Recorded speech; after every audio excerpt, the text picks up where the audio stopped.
नमस्कार दोस्तों, आज के इस वीडियो लेक्चर में हम बात करेंगे डीबगिंग के बारे में। Debugging of MATLAB programs. आपने हमारे पिछले लेक्चर में देखा था कि अगर कोई प्रोग्राम रन नहीं कर रहा है तो उसके लिए क्या पॉसिबल इश्यूज हो सकते हैं, या कोई प्रोग्राम अगर पार्शियली रन कर रहा है तो उसके लिए क्या प्रॉब्लम्स हो सकती हैं। तो हम प्रोग्राम इज नॉट रनिंग इसे कवर कर चुके हैं, प्रोग्राम इज पार्शियली रनिंग इसे कवर कर चुके हैं। तो आज बेसिकली हम कवर करेंगे कि प्रोग्राम रन तो कर रहा है लेकिन जो आउटपुट है दैट इज इनकरेक्ट। तो इसके लिए बेसिकली पॉसिबल रीजन है वो दो ही हो सकते हैं, या तो आपने जो लॉजिक लगाया है वो इनकरेक्ट है, या फिर जो आप डेटा बेसिकली उसमें प्रोवाइड कर रहे हैं वो गलत दे रहे हैं। डेटा अगर आप गलत देंगे तो ऑब्वियसली आउटपुट गलत आएगा। तो इसे हम देखते हैं करके किस तरीके से इस टाइप की अगर प्रॉब्लम आती है तो उसे दूर करते हैं। तो ये काफ़ी इंपॉर्टेंट डिस्कशन है, ध्यान से देखिएगा। तो देखिए मेरे पास इस समय एक प्रोग्राम है facto.m। तो facto.m एक प्रोग्राम है जो कि फैक्टोरियल कैलकुलेट करता है, ठीक है। तो पहले प्रोग्राम को हम एडिट करके देख लेते हैं। एडिट फैक्टो, देखिए ये प्रोग्राम हो गया, ठीक है। सिंपल सा प्रोग्राम है। तो इस प्रोग्राम में कुछ हमने सपोज गलती कर रखी है, ठीक है ना। तो इस प्रोग्राम को मैं रन करने की कोशिश करता हूँ। तो या तो आप यहाँ से क्लिक करके रन कर लें, या फिर सिंपली यहाँ पर आप लिख कर रन कर लें। तो मैं लिखा फैक्टो, तो इनपुट द नंबर, आपको नंबर इनपुट करना है। सपोज आपने 5 एंटर किया और आउटपुट आ गया फैक्टोरियल इज 16। तो फैक्टोरियल 16, 5 का फैक्टोरियल 16 तो नहीं होता है, इसका तो 120 होना चाहिए, ठीक है। लेकिन यहाँ पे 16 आ रहा है। तो प्रोग्राम ने एरर नहीं दिया, प्रोग्राम एकदम सही रन हुआ, लेकिन उसने आउटपुट गलत दिया। तो ये किस बात की गलती मानी जाएगी? ये गलती मानी जाएगी कि आपने लॉजिक है वो सही नहीं लगाया है, कहीं आपने लॉजिक में गड़बड़ी किया है, ठीक है। तो इसके लिए आपको प्रोग्राम को ऑब्जर्व करना होता है क्लोजली, ठीक है। मैं एक छोटा सा एग्जांपल ले रहा हूँ, हालांकि हो सकता है कि इस प्रोग्राम को आप देखते के साथ बता दें कि यहाँ पर मिस्टेक है, लेकिन आप स्टेप वाइज से अगर लाइन बाय लाइन एग्जीक्यूशन करना चाहें, कि लाइन बाय लाइन आप देखना चाहें कि इस लाइन के बाद क्या हो रहा है क्या हो रहा है, तो उसे किस तरीके से देखेंगे।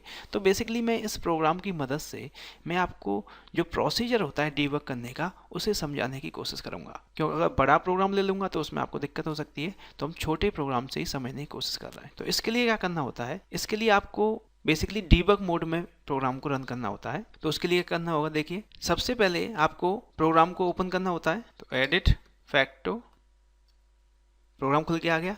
और अब आपको देखिए यहाँ ब्रेक पॉइंट लिखा हुआ है, तो आपको सेट करना होता है ब्रेक पॉइंट।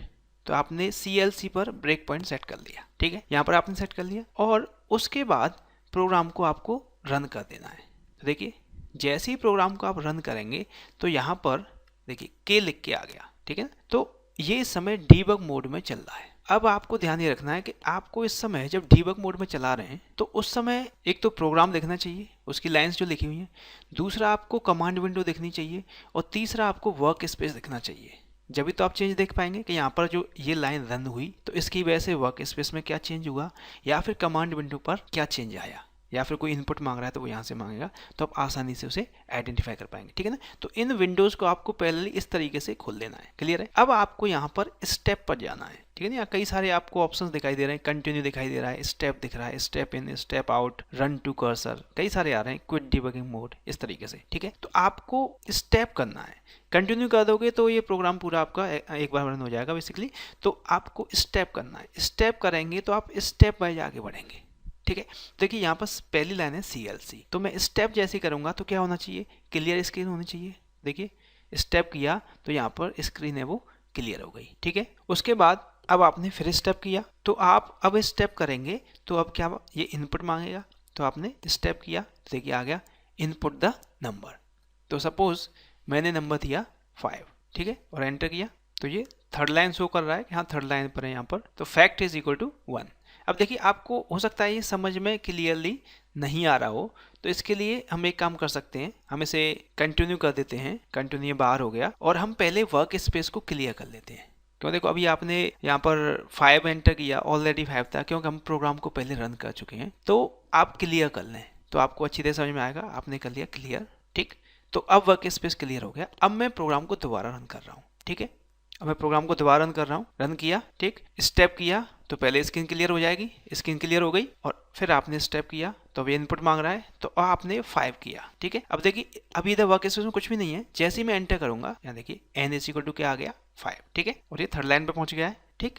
यहाँ तक हो गया प्रोग्राम। आपको समझ में आ रहा है कि हाँ यहाँ पर जो आपने इनपुट किया वो एन के अंदर चला गया, वो वर्क स्पेस में स्टोर हो गया। ठीक है, फिर आपने स्टेप किया, अब देखिए फैक्ट की वैल्यू 1 आ गई, फैक्ट वाली रन लाइन है वो रन हो गई, तो फैक्ट की वैल्यू 1 आ गई। ठीक है, अब ये फॉर पर पहुंच गया। अब आप जैसे ही स्टेप करेंगे तो आई इनिशियलाइज होगा पहले तो, क्योंकि आई की वैल्यू 1 से लेके एन तक जानी है। एन क्या है? 5 है। ठीक है, तो आपने स्टेप किया, देखिए आई आ गया, आई 1। ठीक है, तो आई 1 हो गया, और देखिए यहाँ पर ये कंट्रोल है बेसिकली इस जगह पर जा रहा है। और इंटरेस्टिंग बात ये है कि यहाँ पर ये इनकी वैल्यूज भी दिखाते चलता है। देखो फैक्ट इज इक्वल टू दिखा रहा है कि अभी 1 आ रहा है। ठीक है ना, क्योंकि वो यहाँ से जो वैल्यू है वो वाली वैल्यू है, अभी अपडेट यहाँ से बाद में होनी है, क्योंकि ये लाइन अभी एग्जीक्यूट नहीं हुई है। ठीक है ना, उसके बाद फैक्ट की वैल्यू अपडेट हो जाएगी। इनिशियली फैक्ट को हमने 1 माना है तो उसी को दिखा रहा है।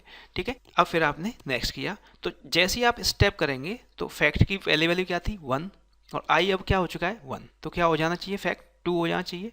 तो आपने स्टेप किया जैसे ही, तो देखिए फैक्ट की वैल्यू होगी 2, दिखाई दे रही है? क्लियर है? और ये एंड पर जा रहा है, तो एंड पर नहीं जाएगा, फिर ऊपर जाएगा, आई की वैल्यू बढ़ जाएगी बेसिकली एंड से जैसे ही, तो आई अब हो जाएगा 2। तो आपने स्टेप किया, देखिए आई की वैल्यू हो गई 2। ठीक है, आई की वैल्यू 2, अब फैक्ट करेगा, तो फैक्ट पहले क्या था? फैक्ट है पहले 2 और प्लस आई, तो आई 2 4 कर देगा। तो स्टेप किया आपने, 4 हो गया, फैक्ट की वैल्यू 4 हो गई। फैक्ट की वैल्यू पहले क्या थी? पहले थी 1, फिर हुई 2, अब 4। ये तो गड़बड़ हो रहा है, यहाँ पर कुछ लॉजिक गड़बड़ हो रहा है।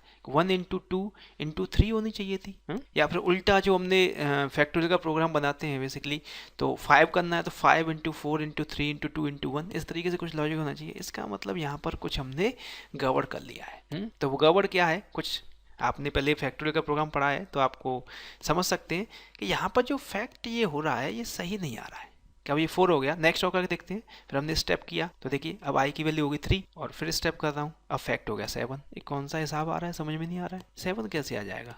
इसका मतलब हमने कुछ लॉजिक में गड़बड़ कर दिया है। तो लॉजिक आपको समझ में आ गया कि यहाँ से जो फैक्ट ये कैलकुलेट हो रहा है यहीं पर कुछ गड़बड़ है, और गड़बड़ आप जानते हैं, इस जगह प्लस की जगह क्या होना चाहिए? मल्टीप्लाई होना चाहिए। ठीक है ना, तो स्टेप फिर हमने किया, तो आई की वैल्यू देखो 4 जो हो चुकी है, कहाँ तक जाएगा? ये 5 तक जाना है। स्टेप फैक्ट कैलकुलेट हो गया 11, आई अब हो गया 5 हो गया, और फैक्ट 16 आ गया। अब जैसे ही करेंगे एंड से बाहर आ गया, और एफ प्रिंट एफ करेगा जो उसकी वैल्यू थी फैक्टोरियल की। ठीक है, और फिर जैसे ही आप करेंगे नेक्स्ट, बाहर निकल गया। ठीक है, तो इस तरीके से प्रोग्राम आप लाइन बाय लाइन एग्जीक्यूट कर पाए। क्लियर है? तो यहाँ पर गलती आपको समझ में आ गई कि यहाँ पर बेसिकली क्या होना चाहिए था? ये मल्टीप्लाई होना चाहिए था। अगर मल्टीप्लाई होता तो सही आता। ठीक है, तो इसे मल्टीप्लाई कर दिया हमने।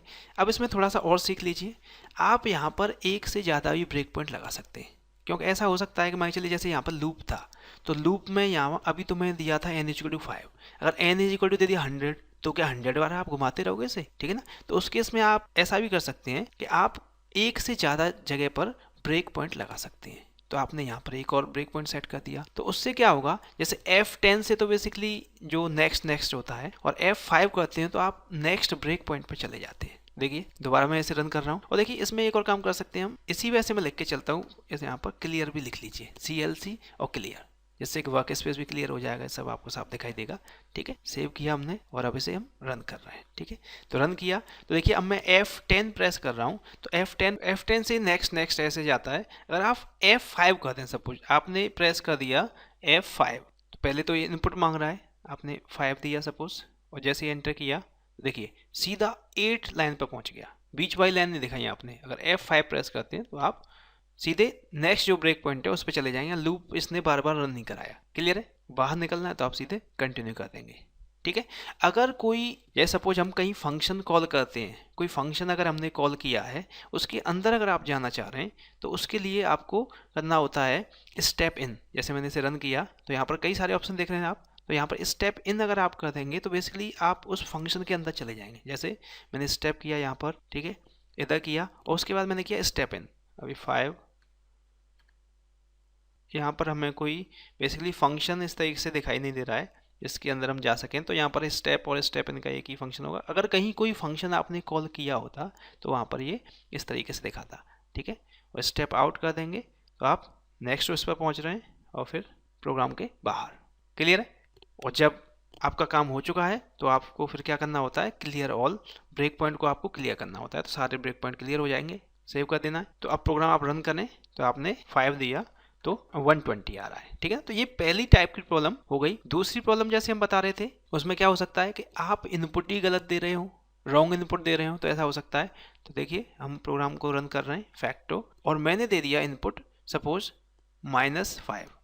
देखिए फैक्टोरियल क्या आ रहा है 1, दोबारा फिर रन कर रहा हूँ, फैक्टो इनपुट दे दिया मैंने -3 1, फैक्टोरियल 1 आ रहा है। तो आप इनपुट अगर सही नहीं दे रहे हैं तो आउटपुट सही नहीं आएगा। जो आपने प्रोग्राम लिखा है, किस हिसाब से लिखा है, उसी हिसाब से आपको उसे इनपुट देना होगा। अगर आप इनपुट अलग तरीके से देंगे, डेटा सही नहीं देंगे, तो भी आउटपुट गलत आएगा। तो आई थिंक आपको क्लियर है। अब आप अच्छी तरह से किसी प्रोग्राम को समझ सकते हैं। तो आई थिंक आपने इस लेक्चर को एंजॉय किया होगा। अगर आपको कोई दिक्कत है तो आप मेरे को मेल कर सकते हैं on my mail ID matlab@arkt। अगर ये लेक्चर आपको अच्छा लगा हो तो इसे लाइक करें, शेयर करें। Thank you for watching.